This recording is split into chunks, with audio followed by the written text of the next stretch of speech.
ॐ भूर्भुवः स्वः तत्सवितुर्वरेण्यं भर्गो देवस्य धीमहि धियो यो नः प्रचोदयात्।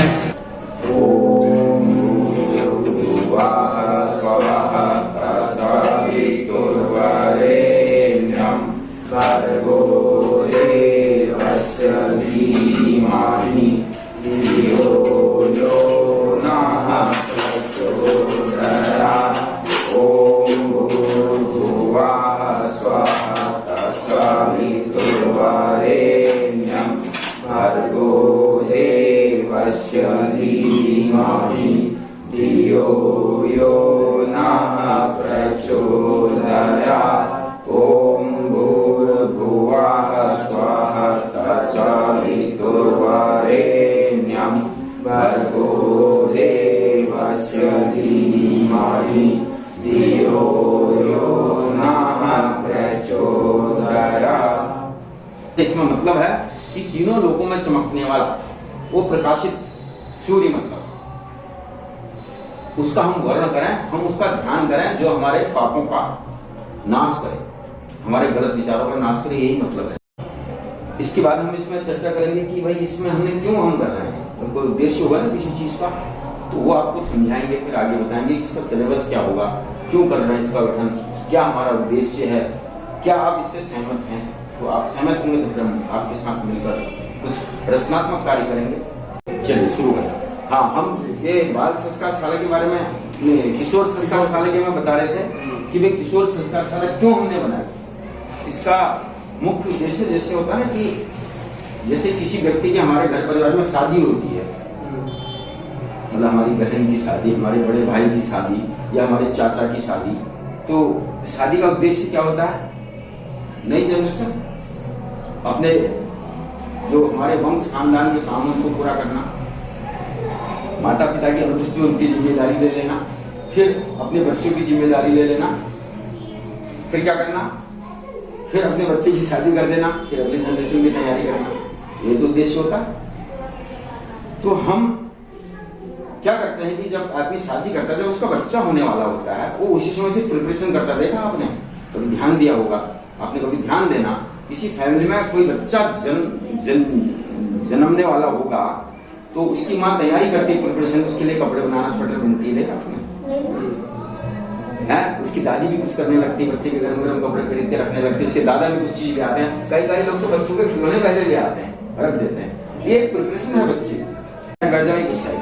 तो यानी कि ये क्यों करते हैं, बच्चे के लिए, बच्चे को आगे बढ़ाने के लिए, उसकी खुशी के लिए। फिर उसके बाद आगे क्या करते हैं, बल उसके संस्कार करते हैं, नामकरण करते हैं, फिर अगला संस्कार करते हैं, उसके विकास के लिए मुंडन करते हैं ताकि बच्चा हमारा होशियार हो, होनहार हो। फिर उसके एजुकेशन की बढ़िया व्यवस्था करते हैं, लाखों रुपए इन्वेस्टमेंट कर, करोड़ों लोग कर देते हैं। इस बात की गारंटी नहीं है कि बच्चा क्या होगा, करते हैं और बच्चा ठीक हो गया तो बल्ले बल्ले, नहीं हुआ तो हल्ले हल्ले हो जाता है, तो जिंदगी भर रोना रोए, जैसा गढ़ जाता है वैसे हो जाता है बच्चा। तो इसका मतलब क्या हुआ, इसका मतलब हम जैसा गढ़ेंगे वैसे तो होगा, जैसा आप बीज बोएंगे धरती पर वही तो होगा, अलग तो होगा नहीं। तो इसका मतलब यह है कि हम जैसा मनुष्य को गढ़ेंगे, जैसा बनाएंगे वैसा ही बन जाएगा। और ये अवस्था इसी समय होती है, या तो बच्चों की होगी, छोटे बच्चे गीली मिट्टी होते कहते हैं छोटे बच्चे, आटा गूंदो वैसी रोटी बना दो लंबी चौड़ी, वैसे ही बच्चा भी होता है, उसको तुम जैसा बनाना चाहो बन जाएगा, जैसा आपका परिवार का माहौल है वैसे बनेगा, अलग नहीं बनेगा। हमारे परिवार में कोई गलत आदमी है तो बच्चा भी गलत हो जाएगा, अच्छा आदमी है संस्कारित तो बच्चा अच्छा हो जाएगा। यानी कि बच्चे की, मनुष्य के निर्माण की बात कर रहे हैं, मनुष्य कैसे बनता है। जैसे फैक्ट्री में कोई चीज बनती है, हर चीज फैक्ट्री में बनती है, उसके लिए वैसे ढांचा बनाना पड़ता है और वैसे बन जाता है, आपको जैसा चाहिए। ऐसा ही मनुष्य भी गढ़ता है, लेकिन हम उसको गाड़ना नहीं जानते, कैसे गढ़ा जाए मनुष्य को। इसलिए हमारे गुरुदेव ने कहा है कि मनुष्य के गढ़ने की मैक्सिमम 3 अवस्थाएं होती हैं।